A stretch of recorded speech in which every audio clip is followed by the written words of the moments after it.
Hello students, in this lecture we will see numerical number 9 based on transient analysis. So क्या दिया है numerical में? The switch is changed from position 1 to 2 at t is equal to 0. मतलब switch position 1 पे है तो ये 40 volt इधर कनेक्टेड रहेगा. Steady state condition having reach before switching. Of course जब भी ये स्विच ऐसे दिया जाता है कि पोजीशन 1 से 2 जब भी मूव होने वाला है तो अब लोग पोजीशन 1 पे जब स्विच है तभी अज्यूम कर लेते हैं कि ये स्टेडी स्टेट में पहुंच गया है circuit. Find the value of I di by dt and d2 by dt square at t is equal to 0 plus. सो जैसे कि हम लोग लास्ट न्यूमेरिकल में देखा था वैसे ही करने का है. You have to analyse the circuit at 3 instances at t is equal to 0 minus. Switch आपका रहेगा पोजीशन 1 पे और इसमें आपको देखने का है कि ये नॉट सडन चेंज, ये स्टेडी स्टेट कंडीशन में आपको सर्किट एनालाइज करने का है. सेकेंड पार्ट रहेगा at t is equal to 0 plus, जिधर आपका स्विच रहेगा पोजीशन 2 पे और इधर आपको सडन चेंज जैसा ट्रीट करने का है and you have to modify the circuit elements accordingly. और लास्ट होता है आपका फॉर t ग्रेटर देन 0, जिसमें ये जो कंपोनेंट्स रहते हैं R, L, C, rather L and C, they will start showing their property. So we'll analyze the circuit one by one. So at t is equal to 0 minus. So switch किधर है आपका position 1 पे है and steady state has been reached. So that you have to write down. Steady state condition has been reached. चलो तो circuit में क्या modify करने का है. सो पोजीशन 1 पे है तो पोजीशन 2 पे ये इंडक्टर रहेगा, ये पहले इनिशियली सर्किट में नहीं रहेगा and switch you have to show it is connected to position 1. Steady state में कैपेसिटर क्या हो जाता है तो कैसे ध्यान में रखने का. For sudden change capacitor acts as a short circuit. ये जनरली मैं बोलता हूँ for sudden change capacitor acts as a short circuit.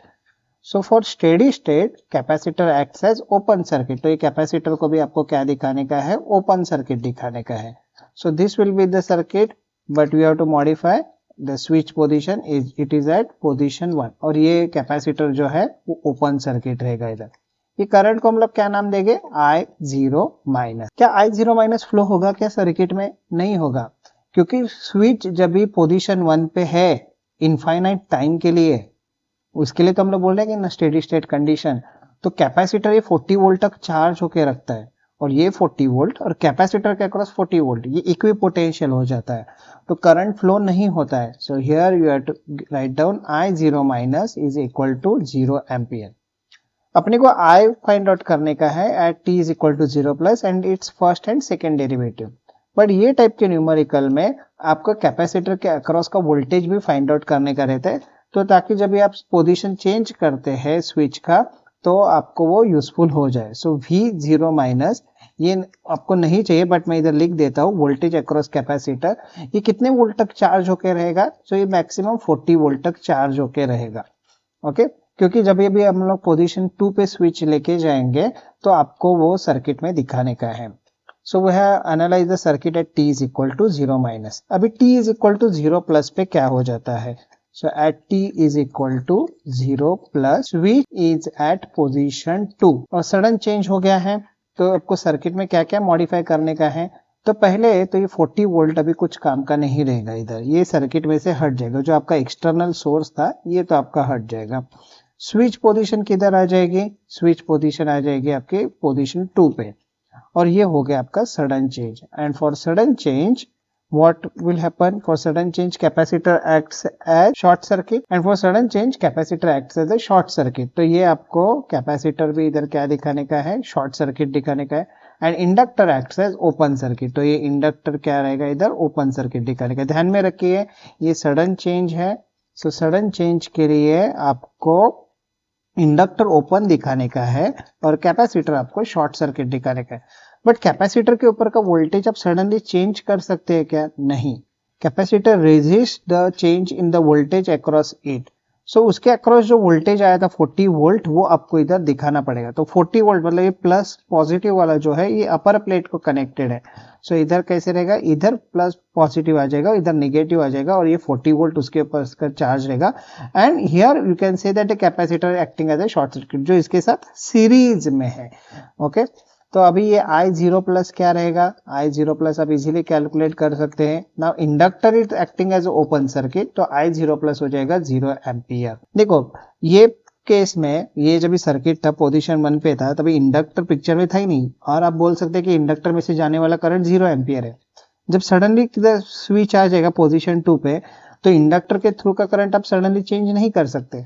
For that purpose inductor will act as open circuit, तो वो करंट उसका 0 एम्पियर होने दिखाने के लिए इंडक्टर आपको ओपन सर्किट दिखाना पड़ेगा। एंड वोल्टेज अक्रॉस कैपेसिटर क्या रहता है 0 प्लस पे, वो भी चेंज नहीं होगा, वो तो 40 वोल्ट ही रहेगा। So we have analyse the circuit at t is equal to 0 plus. Now we'll analyze the circuit for t greater than 0. So for t greater than 0, switch कौन से पोजीशन पे है, स्विच इज एट पोजीशन 2। आपको क्या क्या changes करने के हैं, तो ये पहला वोल्टेज सोर्स जो इधर का है 40 वोल्ट का, ये तो इधर पिक्चर में नहीं आएगा एंड ये सर्किट में नहीं रहेगा, तो इसको मैं हटा दे रहा हूं।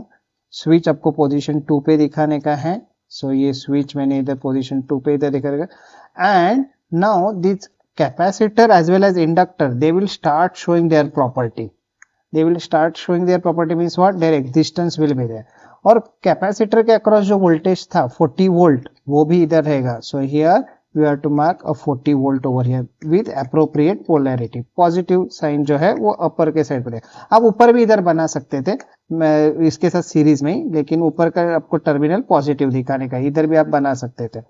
तो ये सर्किट हो गया। और ये करंट क्या रहेगा, करंट को नाम दिया जाएगा I of t because this is in general for t greater than 0. So we'll apply KVL in this mesh, और KVL लगाने के पहले आपको क्या लिखना पड़ता है, तो sign for the voltages across these elements. So हम लोग ये इधर KVL लगा देंगे। वोल्टेज अक्रॉस इंडक्टर, तो क्या फॉर्मूला है, L di by dt। So here you will have -3 di of t by dt। ये L का वैल्यू 3 हेनरी है, वो इधर लिख गया है, negative sign because we are travelling this loop in a clockwise manner.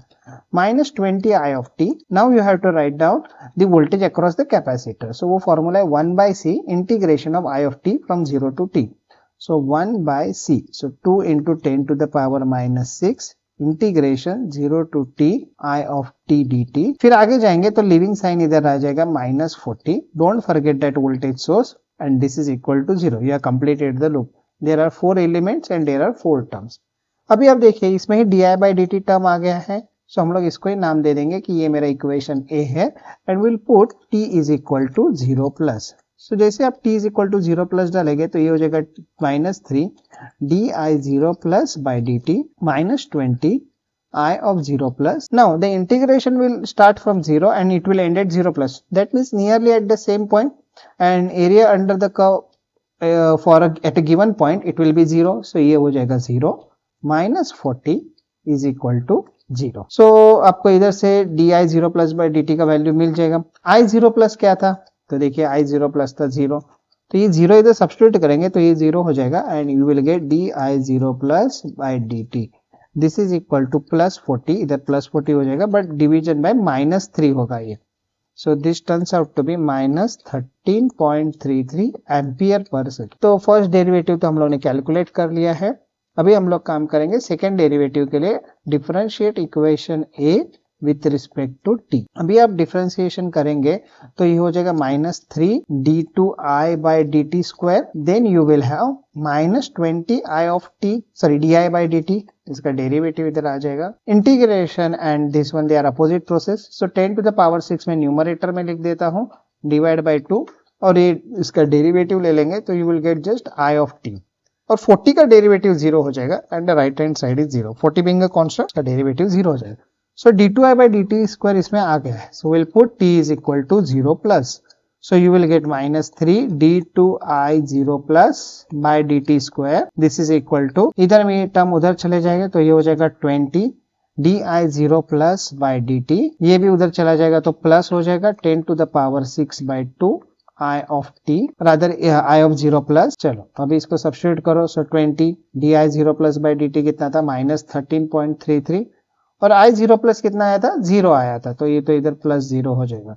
सो आपको d2i 0 plus by dt square मिल जाएगा और उसका वैल्यू है -20 into 13.33 divide by -3, and when you solve this thing, positive answer that is 88.86 ampere per second square. So last lecture में मैंने बोला था कि आपको ये अल्टरनेटिवली पॉजिटिव और निगेटिव मिल जाता है क्वांटिटी, जैसे कि di/dt अगर निगेटिव आया तो d2i/dt² पॉजिटिव आ जाता है। सो ये न्यूमेरिकल्स में हम लोग ने एनालाइज किया है एलसी सर्किट। इसके पहले जो 2 लेक्चर्स में हम लोग ने आरएल और आरसी एनालाइज किया था। Now we analyse LC circuit. Thank you.